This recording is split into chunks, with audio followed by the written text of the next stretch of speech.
Hey everybody, welcome to Moment of Clarity. I've missed you. I've missed you guys so much. It's good to be back. Took a bit of a break there um in December. Is that what last month was? Where am I right now? What year is it? Uh it is. It's good to be back. Took a bit of a break. But thanks for joining me here at Moment of Clarity. Hope you'll take a second to share this. Let folks know. Pimp it out, all that shit. Today's episode, I'm going to do a positive review of a movie. What?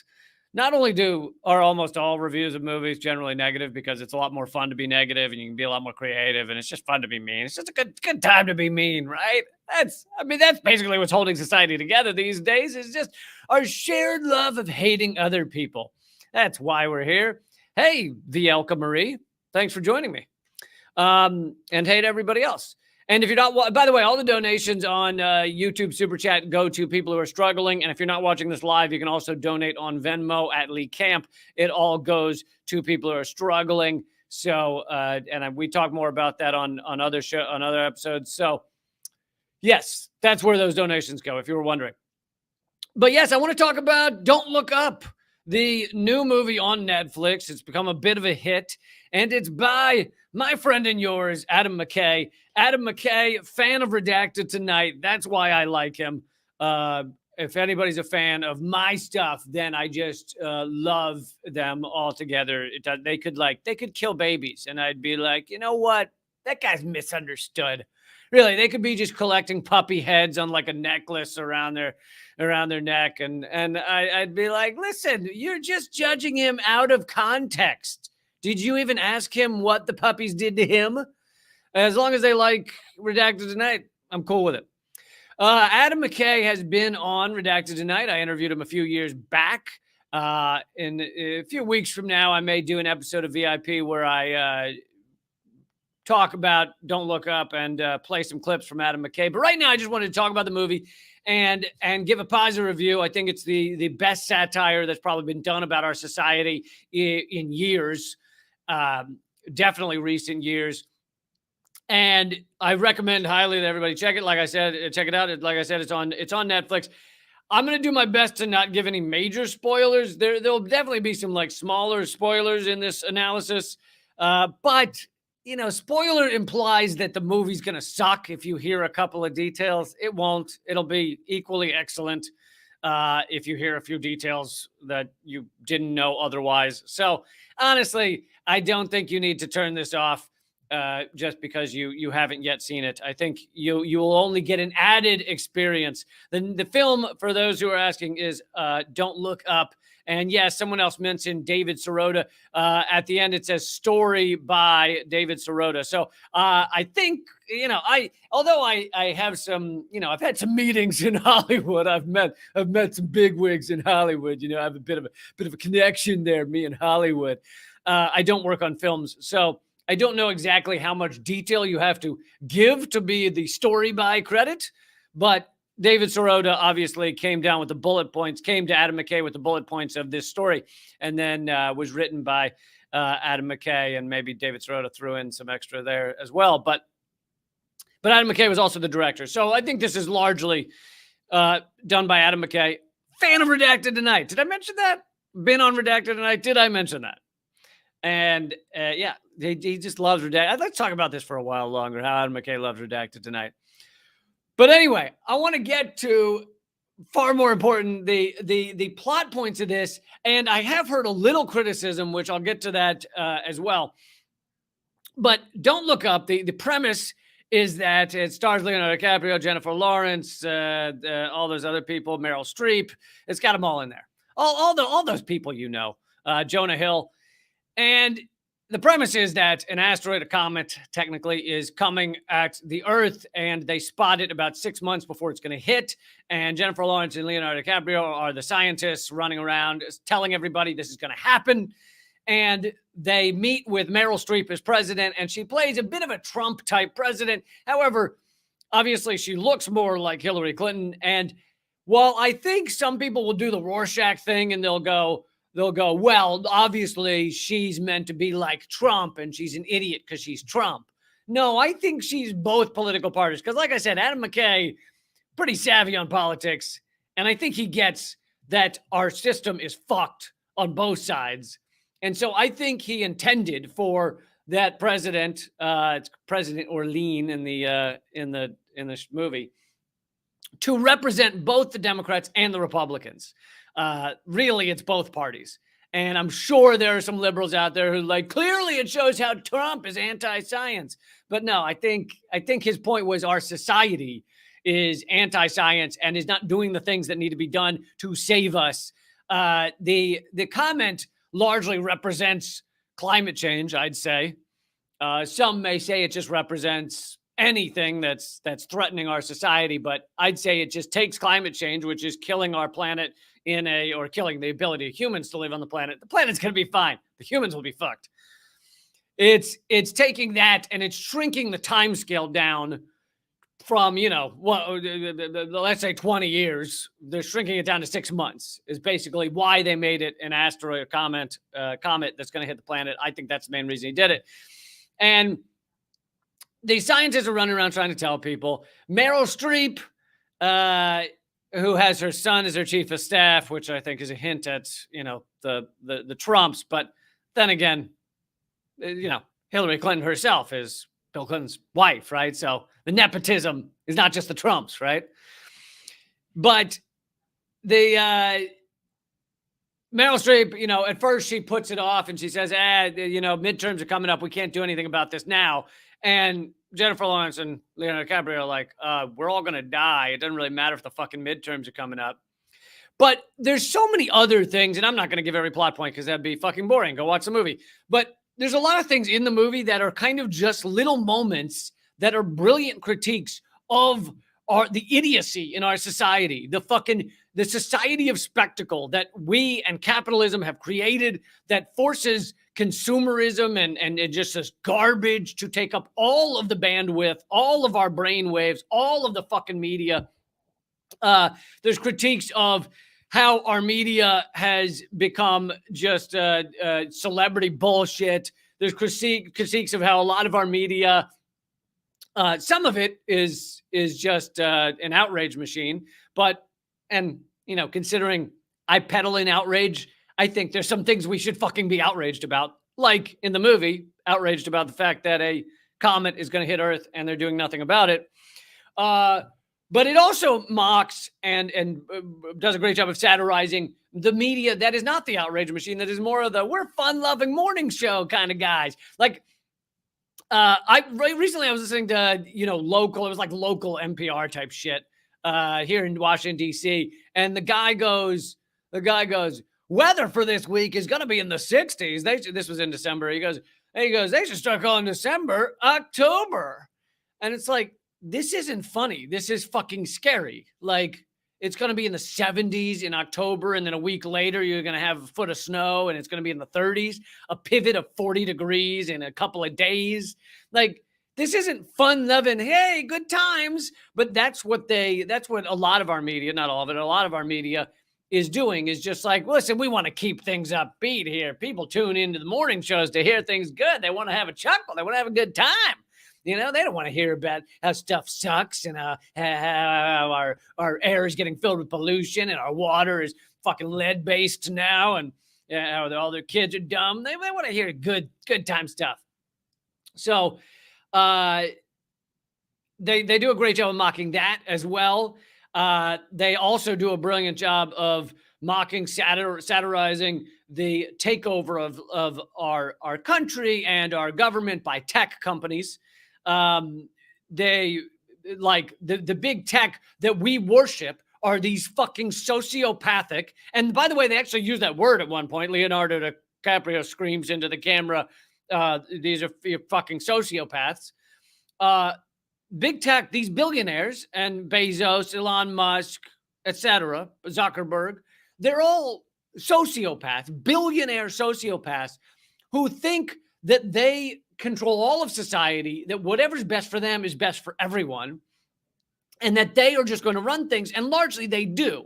Now, it's not just big tech. They're the richest ones, maybe. Bill Gates as well. They're the richest ones, maybe. But it's big corporations writ large, right? They all own things and run things and tell the president what to do. And so what you end up seeing in the movie is that Meryl Streep, the fucking idiot president, they're about to send rockets up to try and deflect the comet with nuclear warheads, and then Bash Cellular, or Bash, whatever the fuck it's called, is the company, the pretend company that's kind of like the Tesla, the Amazon, the Facebook that runs the government, really tells the government what to believe. That billionaire pulls her aside and tells her not to do it because they want to mine the comet for minerals, for the shit they can profit from on the comet. And this is very similar, right? The analogy to climate change. Climate change is killing us. Fossil fuels are killing us. They're killing our environment. They're killing our ability to live on this planet. That is all happening in real time. And yet we do not stop using fossil fuels because too much profit in it, right? And it doesn't just go for fossil fuels. It goes for so many things. We're not going to stop doing it because there's too much profit in it. We're not going to stop mountaintop removal, despite the fact that it takes a mountain and just fucking wipes it off the face of the earth. All of the environment, all of the wildlife just destroyed, water polluted. We're not going to stop it because there's gold in them there mountains, the gold being coal. We're not going to stop fracking, despite the fact that it's contaminating all of our water and the fact that it leaks methane, which is a far more potent greenhouse gas. We're not going to stop these things because there's money in it. So that is the analogy with, an up in the air. And by the way, sometimes I call it up in the air. That's not what it's called. It's called Don't Look Up. I don't know why I can't get that straight.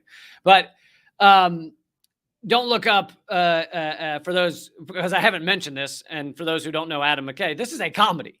And this is another great point, and maybe why Adam McKay is a fan of Redacted Tonight, because comedy is one of the few ways that we're able to get these messages out there these days.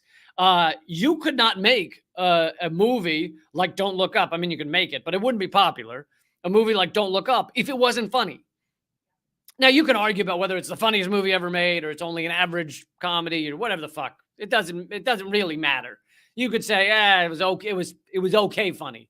And it's still, the comedy is used to allow people to digest these fucking scary messages that need to be digested. People need to understand this shit. And I hope they are able to. I hope that people who watch Redacted Tonight may find it funny, but also realize that the points that are being made are fucking important. And if you made Don't Look Up and just a serious, straight up movie of a comet coming at Earth and people being scared to fucking death, it would be an indie movie that would get a couple of clicks, but would not do very well because people are like, it's just kind of depressing, there's a lot of people dying. But you make it a comedy. I would argue that Don't Look Up is probably the best satirical look at our society since Idiocracy. And Idiocracy had some problems maybe visually because they didn't give them the budget to make it look good. But Idiocracy, if you rewatch it now, it predicted everything. Although it acted like it was going to happen 100 years in the future or whatever, when in fact it happened like 5 years in the future. So I feel like Mike Judge shit the bed on the time scale there.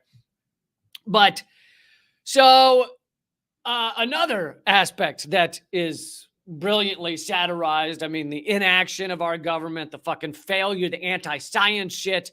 For those who haven't seen the movie, where the title comes from, Don't Look Up, is the Meryl Streep character, the Trump / Hillary Clinton / Democrats, Republicans, decide that they're better off if their voters don't look up in the sky and see that there's a comet coming at Earth. So they start a campaign of Don't Look Up. And so there's just this mass inaction on this thing as it's coming towards everybody, as it's coming towards the planet. And people start arguing. They say, the science is still out. We don't really know. And meanwhile, the actual scientists are like, no, we fucking know. The science is not out. By the way, oil companies, speaking of the science not being debatable, oil companies knew about climate change starting in the 1950s. They knew it was happening. I covered 1959. I believe, was the first American Petroleum Institute speech in which one of their scientists said, this is going to cause a heating up of the earth. And then, of course, that science got more and more specific as the 60s and 70s went on. And again, they covered all this up.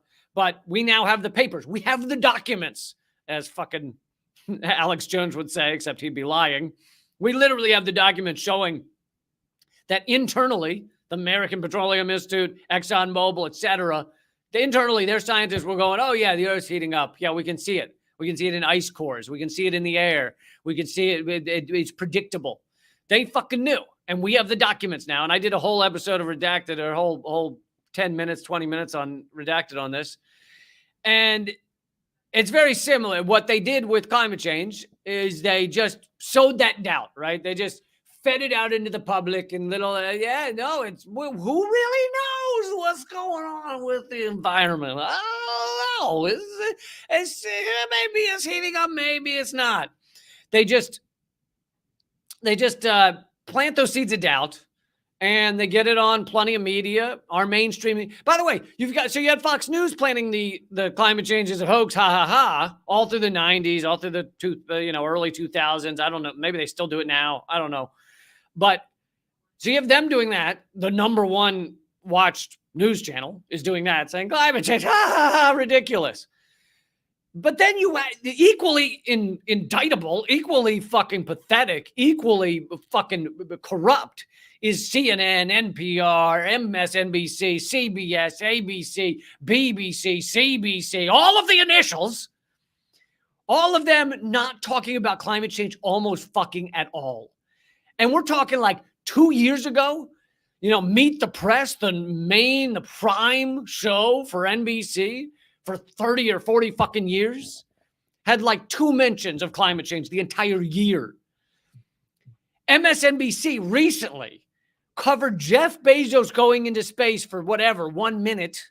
They covered that more in a day than their climate change coverage grand total for the year. So I know some of you may go, oh, they talk about climate change a lot. No, those are little mentions here or there. Those are not real full-on, hey, everyone, we're fucked coverage. And if they wanted to, just like they manufacture consent for war constantly, manufacture consent for exploitation, for wage slavery, for all of those things, just like they manufacture consent for all that, they could manufacture consent for doing something about climate change, for dealing with, for creating a sustainable system, creating an environmental, a system that environmentally is something that our grandkids could grow up in and not be fucking breathing goddamn mercury, like eating acid rain.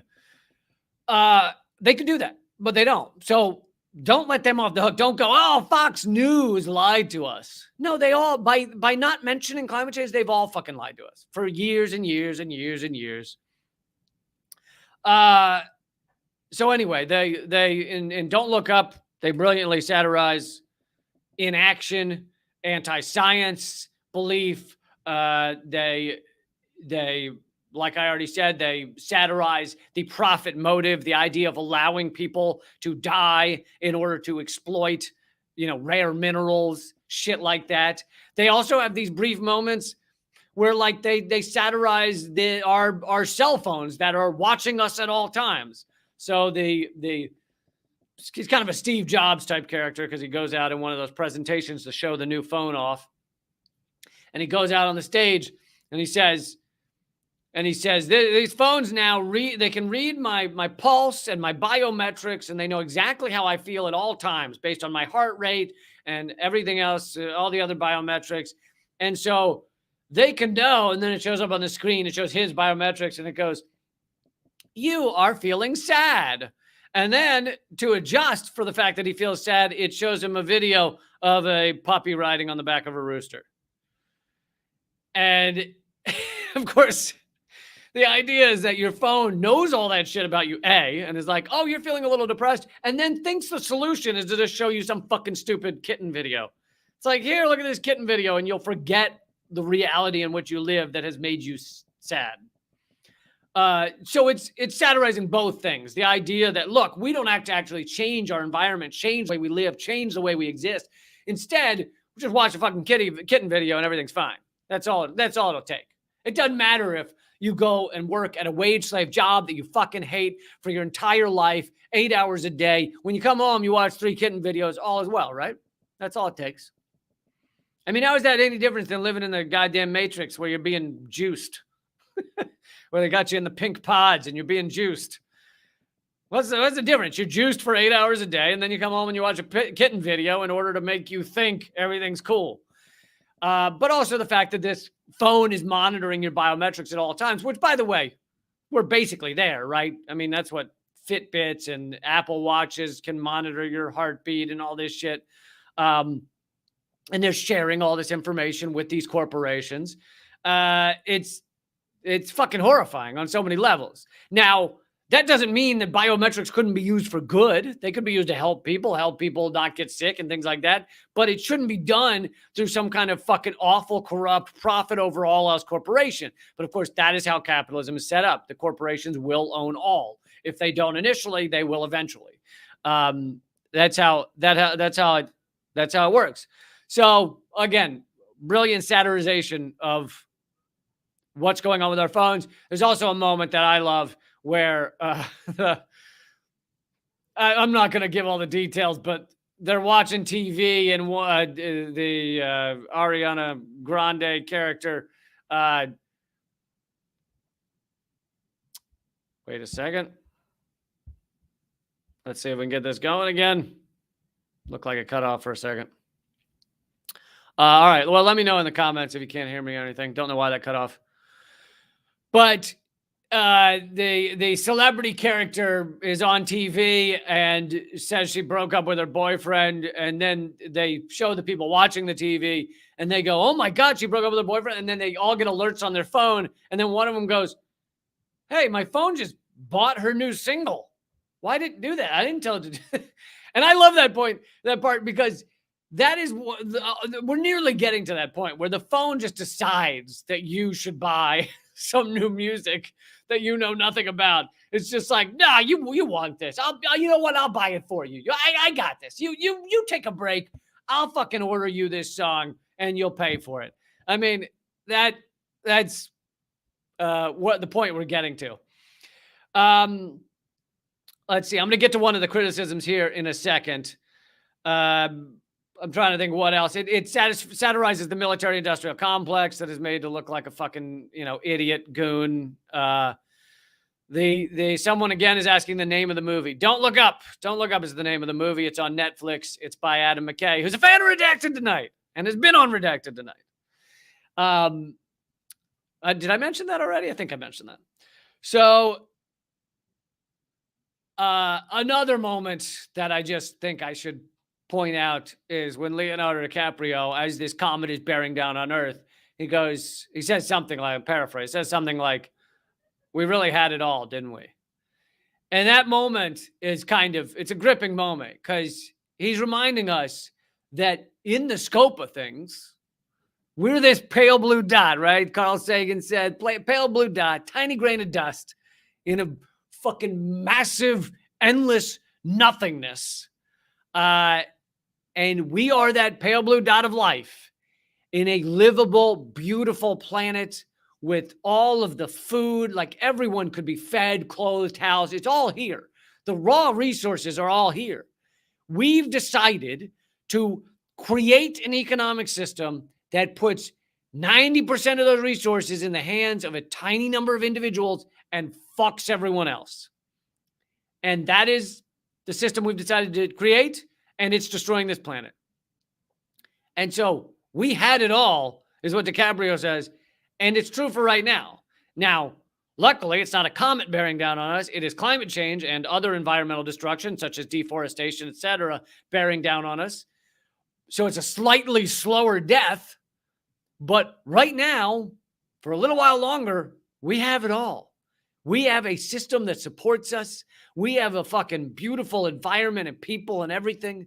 And if we just change our system to create a sustainable one where everybody is allowed to live their lives and be happy, pursuit of happiness, right? That's the famous expression that our forefathers came up with when at the time they meant 6% of the population, white landowning males, had right to pursuit of happiness. All men in their estimation was white landowning males. So that was 6%.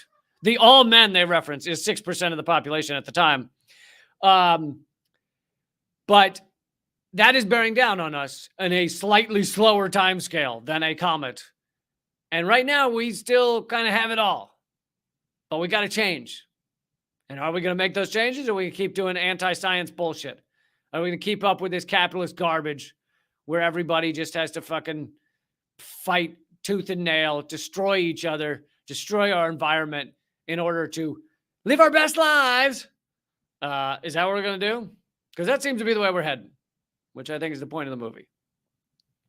So here's one. I'm going to wrap up in not long, but here's one criticism I heard of the movie. They said that most of the movie is devoted to these people trying to lobby government to do what they want, and it didn't include direct action. Instead, it included meeting with the president, going on TV shows and yelling about things, but it didn't include direct action. Well, I'd like to address that in a couple of ways. One is it actually does include direct action.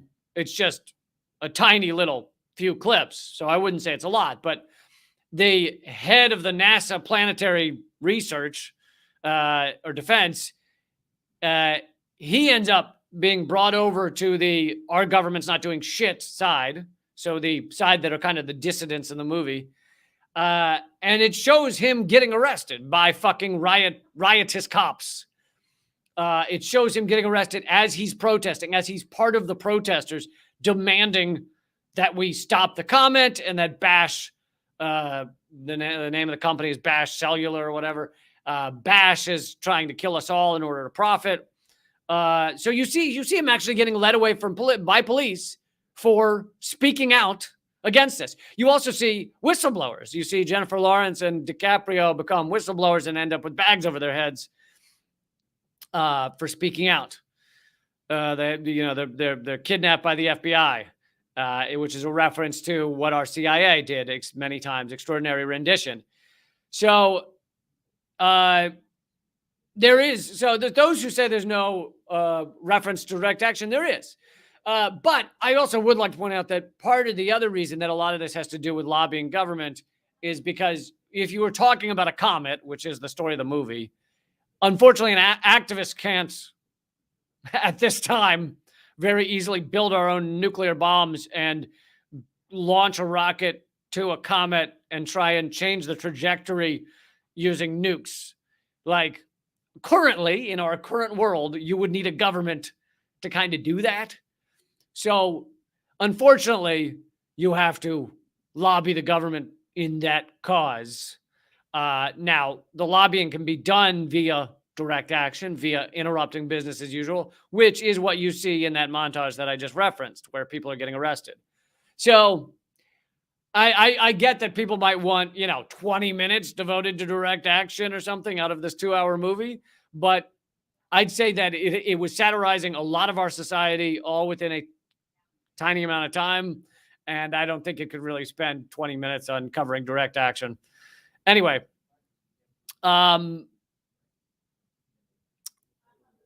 so that being said, I highly recommend the movie. Like I'm pointing out, which I'm not sure that sure some are, but a lot of people who are also telling people to watch it might not be pointing out that there's a lot of tiny satirical points about our society throughout it. It's not just the larger picture of comet coming at Earth, no one does anything, which is kind of the largest satirical point. But there's a lot of little other things which, if you pay attention to, are saying something about the way we live now, our society now, and what garbage it's become, how we've lost the ability to interact and be community with each other. They even satirize how love and even sex, but I guess sex connected to some sort of love, it has just been destroyed. At one point, the woman that Leonardo DiCaprio is in bed with, Kate, played by Kate Blanchett. She goes, "Oh, they've had sex like many times," and she goes, "Oh, I hate this getting to know you garbage part of a relationship. All right, let's do it. 30 seconds. I'll tell you about my life." And that's kind of a reference to like our lives. We've decided they're kind of meaningless things in the past, and we're all just living for 30-second bursts of Dramamine, usually from a screen. And we're losing our ability to have community and real love and real connection. And so, while I realize screens are useful, I'm glad you and I have this screen to share interaction with each other, but I also try and create a community a bit, which is why we have the donation thing that I mentioned, the kind of solidarity fund. We've given out thousands and thousands of dollars to people who are struggling out there. If you are struggling, you can email commoncensored@protonmail.com. It's not, we parse the amount of money off to the number of people that contact us. So it's not loads of money. It's not, you're not going to get thousands of dollars, but it's, some people have said, that the $50 or $80 that we were able to send to them, thanks to your donations, enable them to get their dog the medicine that it needed, or sometimes get health care for a kid or a loved one, get them to the hospital, or get one person fix their car, which is how they were making their living. So if they hadn't been able to fix their car, they wouldn't be able to keep their job. And it's these chain reaction things, which is why I love doing that. So thank you all for those of you who have donated. You can also, if you're not watching this live, you can donate on Venmo @Lee Camp. None of it goes to me. It all goes to people who are struggling out there. So yeah, that's this episode of Moment of Clarity. There'll be a new Redacted Tonight coming up tomorrow. Yeah. What's today? Thursday? Friday. Friday night, new Redacted Tonight. You can find it on my website. You can find it on portable.tv. You can find it on radindiemedia.com. If you haven't signed up for the Rad Indie Media email, please do that. radindiemedia.com. All right. Thank you guys for all the kind comments. Oh, here's one from someone who received one of the Solidarity Fund payments.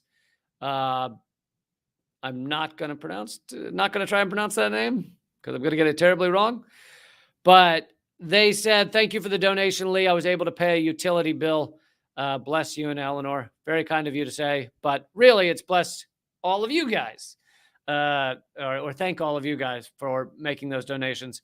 So yeah, one more time, the film, and I very rarely give positive film reviews.